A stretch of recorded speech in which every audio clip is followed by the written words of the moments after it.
actually आं गोलाव बोसोरनिफ्राय जिहेतु आं बोरमा फिबोबाय थादों आरो गुबुन गुबुन जोंनि बड'लेण्डनि बाहेराव आसामनि बाहेराव नागालेण्ड अरुणाचल दाब दाब जायगायाव फोरोंथाय होबोगासिनो दं थ' बेखौनो थांखिनानै एक्चुअली जोंनि ओनसोलाव बोरमानि ट्रेनिंनि गोबां माने प्रयोजन दं थ' आं आंनिनो साखाथियाव डिमाकुसि हालामाव गोसो गुदुं खैजोनमान मानसिफोरखौ थांनाय गोलाव दिननिफ्राय बुंबोबाय थानाय हिसाबै आङो फोरोंथाय मोनसे लादोंमोन थिउरिजों लोगोसे प्रेक्टिकेल आच्छा बे जों नुबाय दिनै माने फाइनान्सियेल माबा नांगौब्ला आबादजों लोगोसे बोरमा फिनानै माबायदि मुलाम्फा जानो हायो औ आंथ' बहुत हेपि एक्चुअली बोरमा आबादाव मोजां फैसा दं फिसा उदाहरन थोंजों मासे जायखौ जों बेटेल सेरुहे होनना बुङो बेबायदि बोरमाया बोसोराव 40,000 इनकाम होयो बर्तमानाव जोलै महरै फानोब्ला जुदि मासे बोरमा बिमाया जुदि 40,000 लागि होयो अब्लाथ' बोसोराव 12 मास थ' 12था बोरमा बिमा फियोब्लाबो गावनि समखौ होयोब्ला मोजां माने गभर्नमेन्ट सेलारि मोनो बोसोराव खेबबेसे माने जोनोम होयो बोसोराव खननै होयो बोसोराव खननै होयो थ' ओंखायनो आं जे एसे एनै फैसा मोनदों हिसाबै आंबो आंनि लोगोफोरखौ बा बोरमा सेक्टराव गोसो गुदुं मानसिफोरखौ आं फिजानो लुबैयो आङो आंनियाव जे एक्सपिरियेन्स दं आं जे रोंगौथि दं एसे एनै बेखौ आङो होबोगासिनो दं आरो होनो गाहाम मोनो ओंखायनो बे हाबाफारिखौ गोलाव दिननिफ्राय आं लाबाय थादों सोरबाफोर जुदि गोसो गुदुं जायोबा माने बोरमा फिनायनि बागै माने बेखौ माबायदि नोंथांखौ लोगो हमनो हागोन आच्छा निस्सय आंखौ जगाजग खालामनो हागोन social media through direct phone खालामनो हागोन वाट्सएपआव हरनो हागोन आंनि जायगायावबो फैनानै सोलोंफैनो हागोन आरो नोंथांमोना जुदि इच्छा खालामोबा नोंथांमोना गावनि गामियावनो गावनि जायगायावनो गोसो गुदुं मानसिफोरा ज' जानानै आंखौ लिंहरनो हागोन आं थांना फैगोन आरो खैदिनमाननि उनाव ट्रेनिं जाबावगोन आं गरायसर हालामावबो जागोन दिनै नुबाय जोङो अमाया खिन्थु स्वाइन फ्लु फैनानै गोबां माने आबादारिफोरखौ जायफोरा फार्म खालामनानै अमा फिसिदोंमोन बिथांमोना खिन्थु गोबां लकसान जादों बे बिथिङाव बोरमाया माबायदि बेरामनि बेलायाव दुखुनांथावना जोंनि ओनसोलाव आसामावबोल' नङा जोंनि सा सानजा भारताव गोदोर मोनसे प्रभाब गोग्लैगोन आफ्रिकान सुइन फिभार जिथु जानानै अमाया थैदों बियो गमामायैनो बेसेबांबा दुखुनांथावना खोथा आरो बेनि फाहामथायनि दिनैसिम राहा गैथ'वा थ' बेफोरखौ नोजोर होनानै जुदि नायोब्ला थ' अमानिख्रुइ बोरमानि बेबहायखौ आं मोजां होननानै बुंगोन मानोना नोंथांनियाव 100था 200था बेसेबां बोरमा थाया मानो नोंथांनि जायगाया जुदि गुवारब्ला अब्लानिया दिनावहाय नोंनि मेहनतनि अनगायै थाइसेबो खरसा खालामालाबासिनो दिनखौ बारहोनो हायो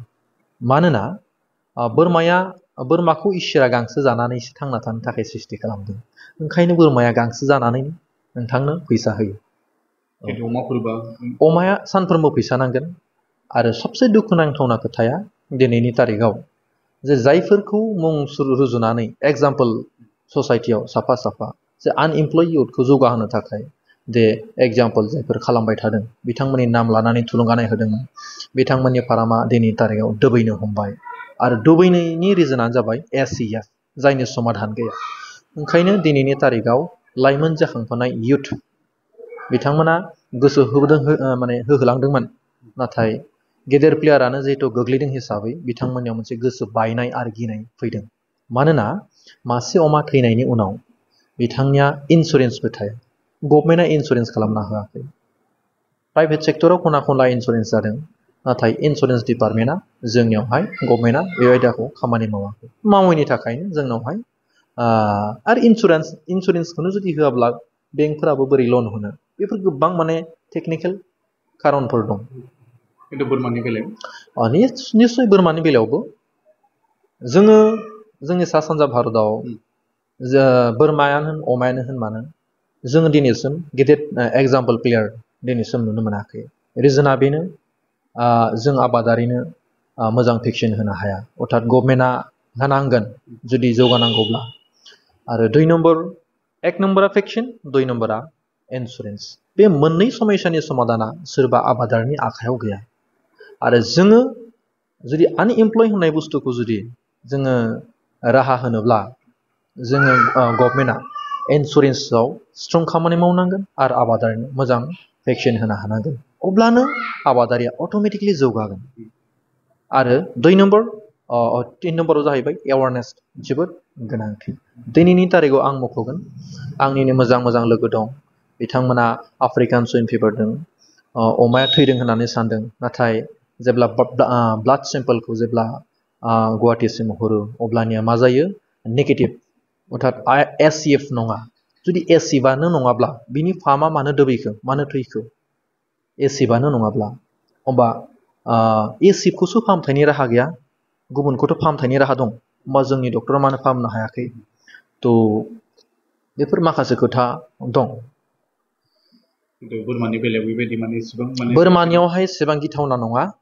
पिपिआर होननाय मोनसे महामारि बेमार दं आरो पिपिआरनि भेक्सिनेसन दं बिदि आरो आं मख'गोन नोंथांमोननि चेनेलनि दारा थांनाय बोसोरफ्राव जितु गभर्नमेन्टआ गड मिशन लानायनि दारा जितु जेसेबां बोरमाफोर रानदोंमोन आङो दिनैनि तारिखाव बुंनो गोनां बाध्य जागोन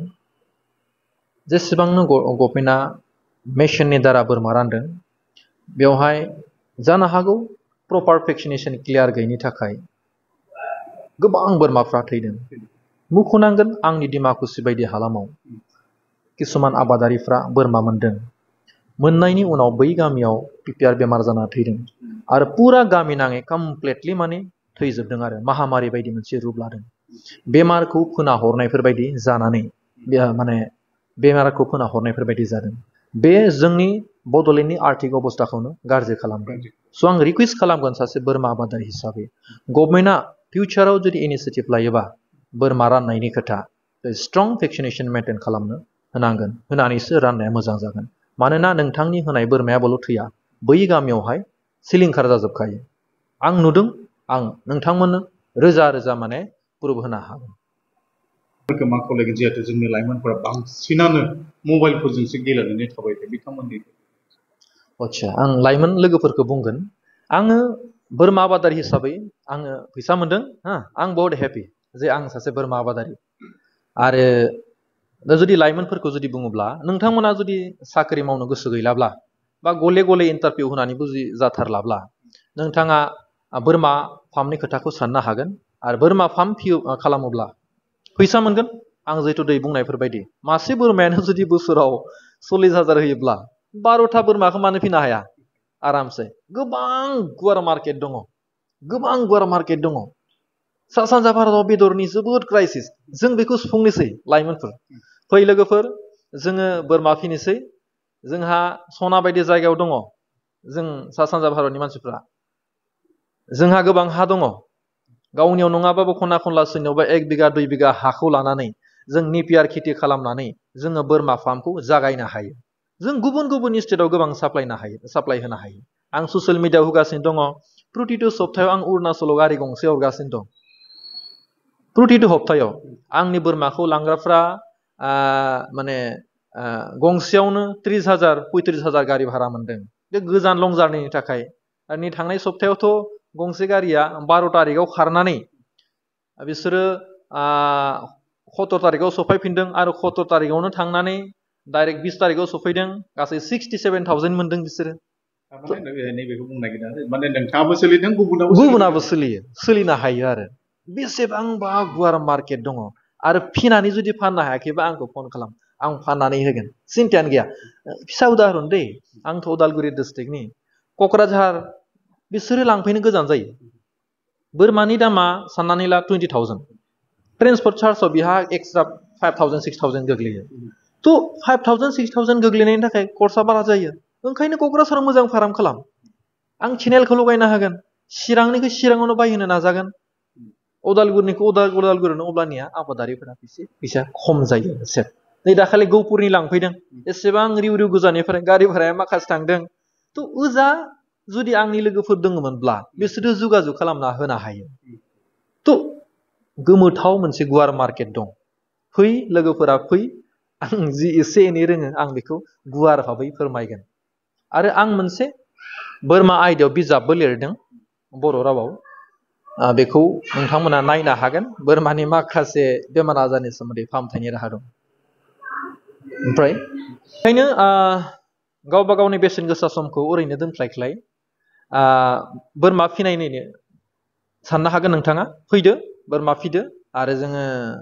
फिसा मोनसे बेबहायबाबो खालामनानै फिसा बेबहायनि मालिक जानो जों नाजानो खारन ओरैबायदि इसोरा जोंखौ मानसि महरै संसाराव जोनोम होदों बे महराव जोङो मानसि महरै थांना थानो थाखाय गावनिनो आथिङाव गसंना थानो थाखाय जों गुबुननि सायाव सोनारा लाबासिनो जों गावनो माबा मोनसे मावनानै जिउ आं खुंजानो लुगैयो आरो आं खुला भाबनि बुंबाय आं आबादारि हिसाबै